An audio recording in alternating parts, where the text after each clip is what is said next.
नारायण नारायण। आज का विषय है अनन्यता के सिवाय भगवत प्राप्ति नहीं होती।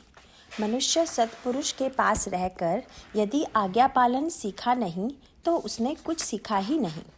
जो आज्ञा पालन करेगा उसे भोग तो भोगने पड़ेंगे, लेकिन उन्हें भोगने में उसे सुविधा होगी। प्रारब्ध का जोर बड़ा विलक्षण होता है। भोग आने का समय जब आता है तो वह बुद्धि पर परिणाम करता है। तब हम सावधान रहकर सत्पुरुषों के कहने के अनुसार बढ़तें तो प्रारब्ध की गति मंद हो जाती है। प्रारब्ध के कारण हमारी बुद्धि में कोई विचार उत्पन्न हुए तो भी उनके अनुसार बरतना या न बरतना हमारे हाथ में होता है, और इसलिए तो मनुष्य श्रेष्ठ है।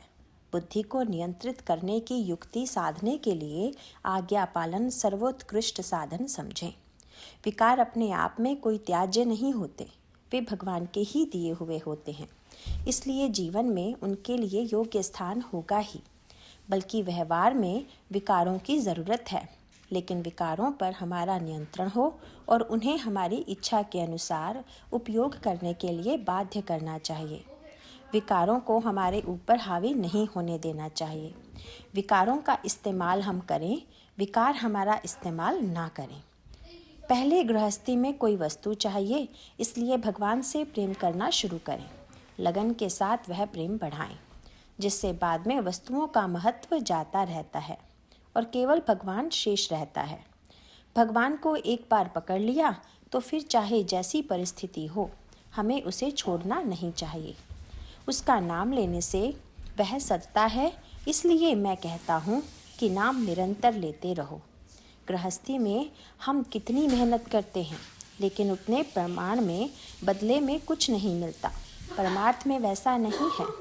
जितना अधिकाधिक परमार्थ किया जाता है, उतना अधिकाधिक संतोष मिलता है।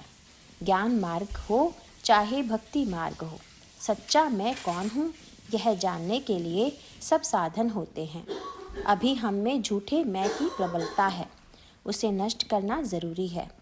झूठा मैं गया कि फिर सच्चे मैं को कहीं से लाने की ज़रूरत नहीं होती। वह हर एक के अंतःकरण में स्वयं सिद्ध है ही। इसलिए इस झूठे मैं को मारने के लिए भगवान का दास्यत्व स्वीकार करना ज़रूरी होता है। यह अनन्यता के बिना भगवान की प्राप्ति नहीं होती। उसी में भक्ति का जन्म होता है।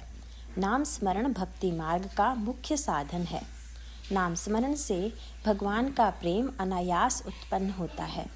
मेरा यही कहना है कि वह नाम तुम निष्ठा से और आनंद से लो। नारायण नारायण।